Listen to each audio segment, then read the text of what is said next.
28F met Nate, 31M, on a rainy Wednesday night at a gas station, of all places. We were both pumping gas, both annoyed at the weather, and when our eyes met under that flickering neon sign, it felt like fate had knocked. It wasn't romantic in a movie sense, just real, organic.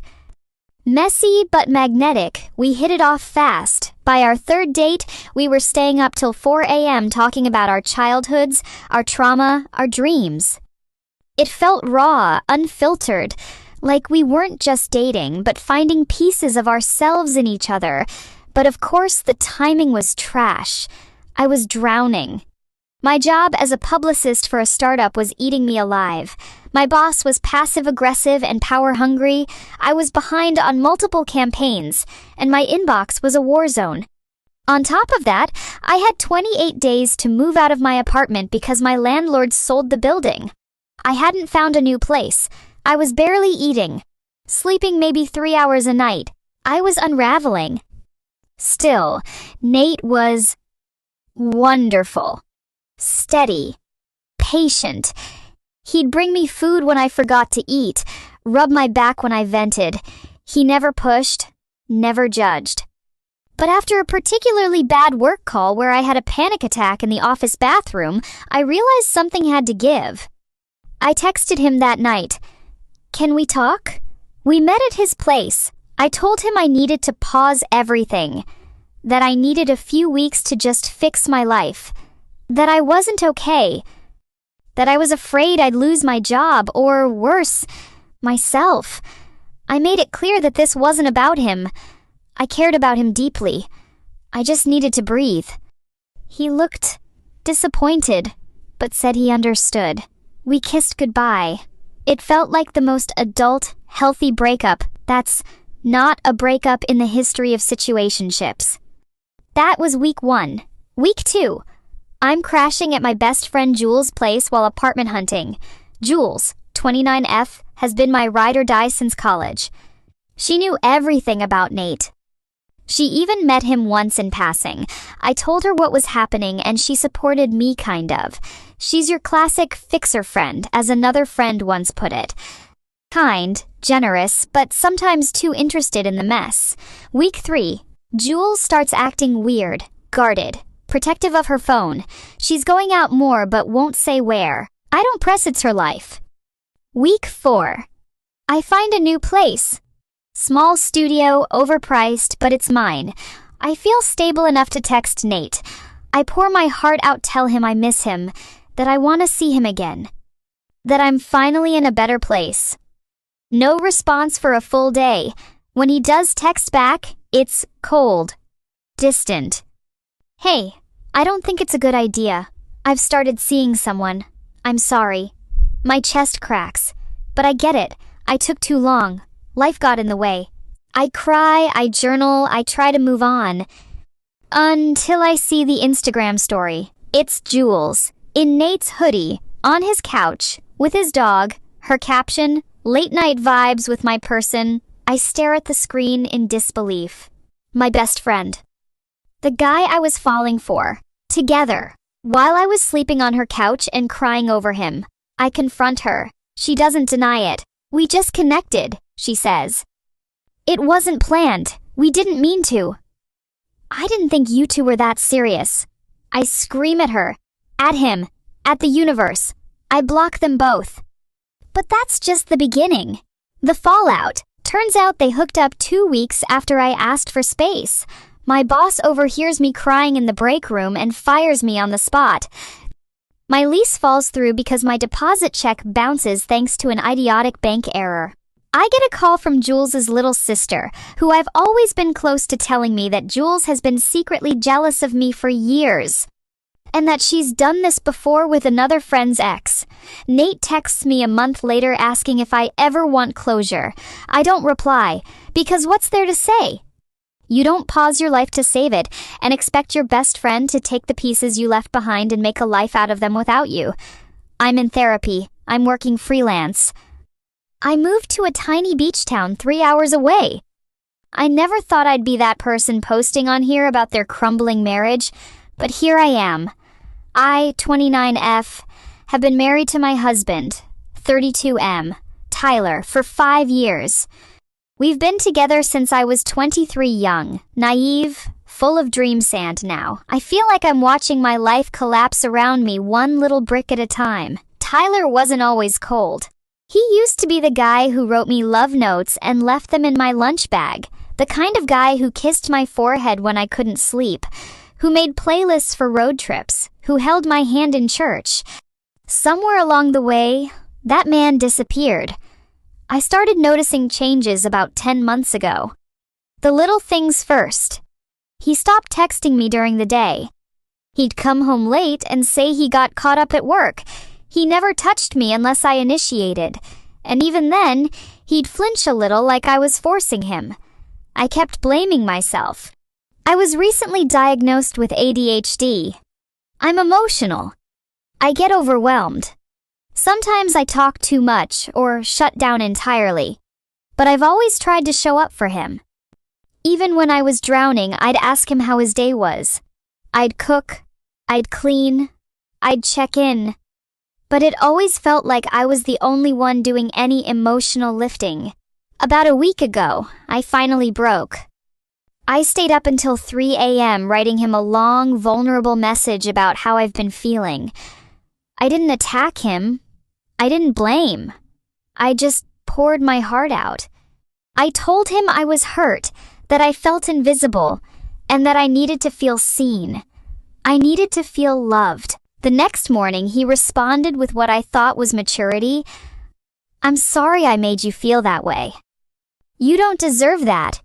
It's clear we're both unhappy. We should talk about whether we can fix this. I cried. I thought we had a shot.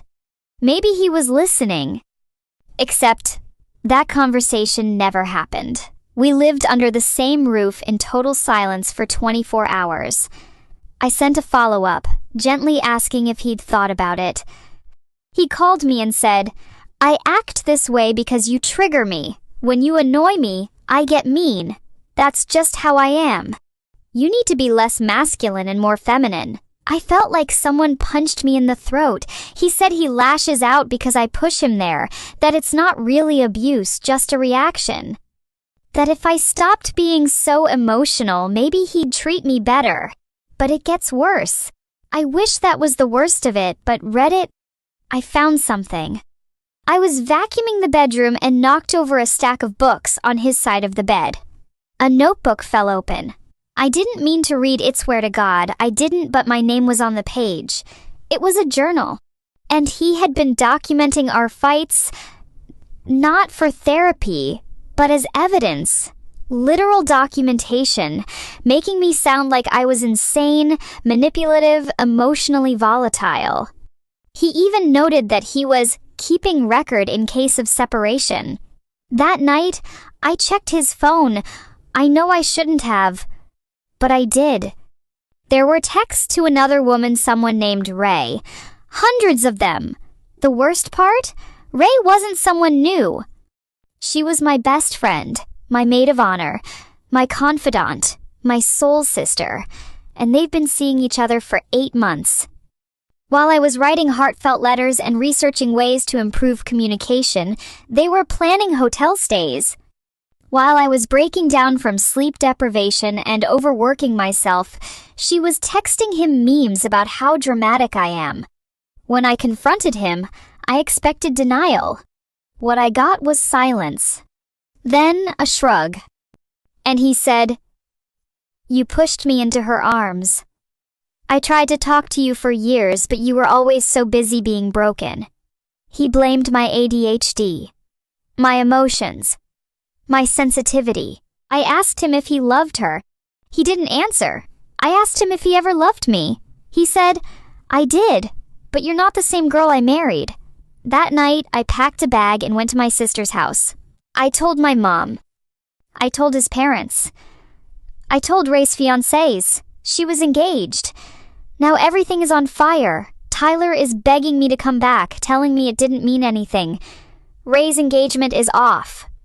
Her ex threatened to sue both of them for emotional damages. His dad is a lawyer. I found out through mutual friends that Tyler and Ray started crossing lines months before my suspicions. They even spent our wedding anniversary together. He bought her jewelry with the money I gave him to help with bills. And now, I don't even know what part of my life was ever real. I filed for divorce. He's now in therapy. He says he's discovering his trauma. Good for him. But I also discovered some things. Ray wasn't the first. He had an emotional affair with a coworker 2 years ago during our first rough patch. The journal wasn't just documentation. He was planning to use it for full custody in case I had a breakdown. He told friends I was unstable and might need to be hospitalized. I confronted him one last time and asked why he stayed if he felt that way about me. He said, "Because I hoped you'd get better." Not we. You. I've got my own place now. Small, messy mine.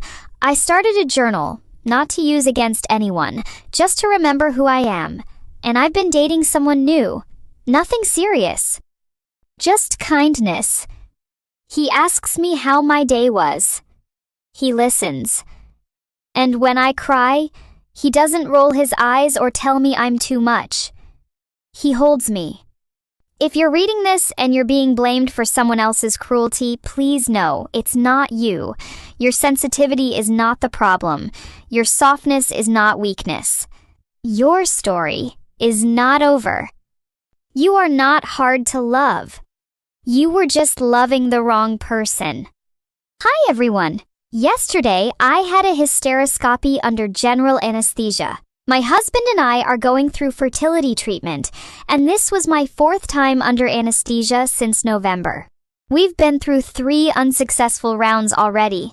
It's been really hard mentally and physically, especially for me, since it's my body that's being put through all of this. My husband works a lot.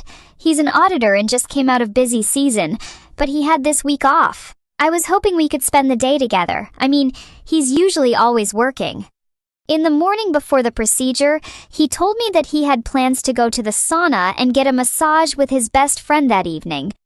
Honestly, I was a little disappointed, but I figured if I was in pain or needed anything, he'd cancel.